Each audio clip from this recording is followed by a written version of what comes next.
Eh bien bonjour à tous et à toutes, bienvenue sur cette nouvelle vidéo sur les actualités des marchés financiers. J'espère que vous allez bien, c'est Fukio. Aujourd'hui on se retrouve, on est le 6 septembre 2022, il est exactement 19h08. Nous avons un CAC 40 qui du coup a clôturé à plus 0,19% sur la barre des 6100 points, 6104,61 exactement. Le Dow Jones en repli à moins 0,23%, le Nasdaq à moins 0,46%.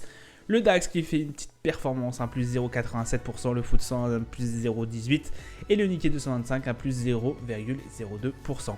Le pétrole Brent, on aura une petite actu, voilà, ça bouge pas mal en ce moment. Le pétrole Brent qui redescend à 92,90$, moins de 2% pour ce pétrole Brent. Le 11 d'or à 1700,78$. On est retombé sur cette barre, sur cette grosse résistance que j'avais fixée à 1700$. L'euro USD qui commence à redescendre encore plus, on est à 0,9903 exactement, voilà, on s'éloigne un peu plus de la parité chaque jour, j'ai l'impression. Le 10 ans US, 3,34, il bondit vraiment ce 10 ans US. On voit que vraiment ça va pas super bien au niveau des États-Unis, malgré qu'on a certains bons chiffres. On a effectivement l'inflation, la récession qui guette au niveau des États-Unis. On sait qu'on va peut-être y tomber, mais ça va être, comme Jérôme Paul l'espère, comme on espère, un moment qui va faire mal, mais un moment de transition. Voilà, on va avoir une récession. On pense qu'on va avoir une forte récession, on va avoir une récession au niveau des États-Unis, mais voilà, on espère que ça va être vraiment transitoire. Alors que, en Europe, c'est pas trop le cas là. On y va vraiment à tatillon, on n'espère pas trop taper la récession, alors que, à mon avis, voilà, je suis l'avis de certains économistes, il faudrait effectivement prendre exemple un peu sur la Fed et augmenter les taux plus forts pour effectivement endiguer cette inflation, quitte à passer en récession. Et voilà, on ne peut pas y échapper. Alors, aussi, on a le contexte effectivement de la guerre en Ukraine qu'il faudra à tout prix, mais vraiment à tout prix, arrêter, cesser. Et oui, ça ne met pas. Ça ne nous met pas dans de très bonnes positions, surtout que voilà, on voit aussi la Russie qui se gave. On n'a pas la Russie, et d'ailleurs l'un des premiers gagnants de cette guerre. On pensait qu'avec nos nombreuses sanctions européennes, on allait faire mal à cette économie russe. Il n'en est rien, d'ailleurs. Avec l'augmentation du prix du pétrole, la Russie se gave en ce moment et l'économie va pas si mal que ça. On revient au marché, bien évidemment, sur l'actualité des marchés. Ça, c'était vraiment une petite parenthèse. Aujourd'hui, du coup, on a eu le pétrole Brent qui accuse le coup, notamment parce qu'effectivement, on a eu un confinement au niveau de la Chine. Ça, vous avez vu ça dans la dernière actu qui a été postée hier ou aujourd'hui, je ne sais plus trop. Donc effectivement, la Chine qui reconfine notamment à Shenzhen, donc l'atelier du monde. Voilà, c'est très compliqué. Voilà, à chaque fois que la Chine confine, on sait que le pétrole chute énormément. Et donc là, voilà, ça confine, et pas non plus une petite ville. Shenzhen, on parle de la ville vraiment ouvrière. Là où les iPhones il y a des sous-traitants d'iPhone. On a aussi bien évidemment tout ce qui est automobile qui est très très impacté par ce reconfinement. Malgré que l'OPEP+ avait essayé de diminuer les quantités de production de 100 000 de barils, je crois, de tête, et donc ils avaient essayé de remonter un peu ce cours, mais voilà, confinement chinois arrive au même moment, et du coup le pétrole passe à la baisse. Et c'est notamment le problématique pour nos valeurs, notamment Total, Énergie et Valorec, qui ont fini en repli de 2,76% et de 5,57%. On a aussi le groupe CGG qui a perdu 6,1%. Waouh, ça commence à faire extrêmement mal. Donc voilà, pas mal de baisse. Du côté de Safran, on a fait plus 0,38%.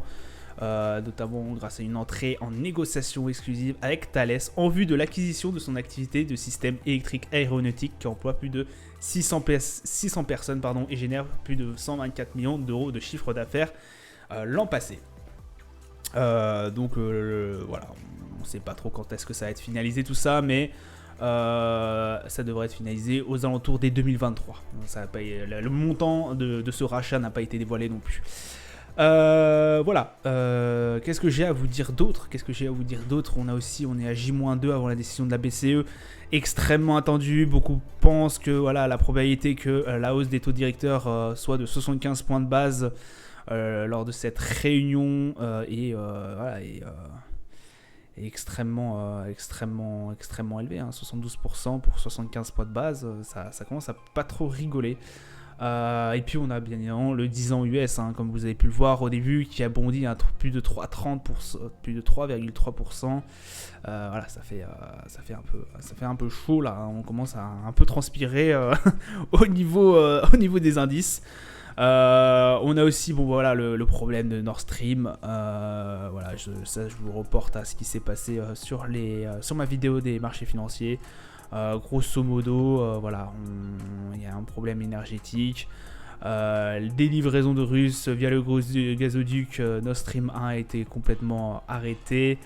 Ça commence à devenir un peu compliqué. L'Allemagne a demandé un peu de gaz à la France, où voilà, ils sont en train d'essayer de se départager le truc. Nous on en a aussi un peu en Espagne. Voilà, on va essayer de vraiment, il faut que pour se sortir de cette grosse problématique énergétique qui va commencer à poser de plus en plus de problèmes au fur et à mesure que l'hiver avance, il va falloir qu'on s'en sorte tous pays européens. On va pas pouvoir faire son individualisme. Il va falloir jouer collectif et le problème c'est que si on arrive à jouer collectif, on pourra effectivement sortir de cette crise et puis pour de meilleurs jours. Mais si on la joue tous individuel, ça risque de poser problème, et puis on sait bien ce qui peut se passer. S'il y en a un qui s'écroule, ça risque de faire boule de neige et tout le monde s'écroule. Voilà. Donc l'Allemagne est en train de voir avec nous, avec je crois d'autres pays de l'Union Européenne pour s'approvisionner à gauche à droite. Il y avait aussi un des pays de l'Est, je ne m'en rappelle plus lequel. Donc voilà, ça reste extrêmement compliqué pour l'Allemagne, on le sait, hein, qui est extrêmement dépendante de ce gaz russe. On a eu aussi la contraction au niveau des commandes de l'industrie. Elle s'est contractée du coup de 1,1% sur un mois, soit la 6e baisse consécutive. Hein. Vraiment, les Allemands sont en train de passer un sale quart d'heure, de passer une sale année. Eux qui étaient vraiment la tête montante de l'Europe, qui tiraient vraiment l'Europe par le haut. Là, on assiste petit à petit à sa descente aux enfers. Beaucoup de magazines, comme je vous l'ai dit dans un actu, beaucoup de presse, eux qui étaient le pilier de l'Europe, on sent que ce pilier est en train de se fissurer, et on sent que les Allemands qui portaient l'Europe, ils sont en train de moins en moins la porter, donc ça risque de poser problème à un moment donné. Surtout qu'on sait que derrière il y a nous, donc on s'en sort pas si mal que ça, j'ai envie de vous dire. Au niveau au niveau de l'inflation, on s'en sort pas si mal que ça. On va quand même s'attribuer quelques lauriers. Les trois gros pays qui soutenaient bien l'Europe, c'était la France, avant l'Allemagne, et on a l'Italie. Mais l'Italie, l'Italie reste très compliquée. On a aussi une très grosse inflation. On a un gros problème au niveau du gouvernement, effectivement. On a Draghi qui commence à vouloir partir. Il y a une situation qui a posé sa démission. Au mois d'octobre, il quitte le gouvernement, donc on a une crise gouvernementale, on a l'inflation qui commence à être extrêmement compliquée, on a des indices, des chiffres qui ne sont pas bons. Je crois qu'au niveau de l'emploi, ils sont en train de souffrir, le chômage est en train de grossir à nouveau. Voilà, ça reste pas très très très bon au niveau de l'Italie. Voilà, on va s'arrêter là pour ce débrief. Le calendrier d'annonce économique, messieurs, dames. Alors aujourd'hui, on a eu la décision de la banque australienne, du coup, donc 2,35, d'augmenter ses taux à 2,35. Donc c'est ce qui était prévu. On a aussi eu l'ISM qui est sorti un peu mieux que prévu. On attendait 55,1, on a eu 56,9. Donc voilà, l'ISM non manufacturier, pardon. Pas grand chose à dire non plus, hein. Les indices sont en recul, hein, au niveau de Wall Street. Rappelons-nous qu'aussi hier Wall Street n'a pas travaillé. C'était la journée du travail aux États-Unis, donc voilà. Pas grand chose non plus à dire et pas non plus explosé de joie. Au niveau des marchés, alors au niveau du marché, on a un CAC 40, hein, qui est en repli à 67.02. On est toujours entre ces ranges, entre les 6002 et les 6000. Attention à cette grosse barre des 6000. On sait que le prochain vraiment gros palier serait aux alentours des 5007. Ouais, ça fait une sacrée descente, hein, vraiment le gros palier serait aux alentours des 5007, 5008. Donc voilà, ouais, juste là, pardon.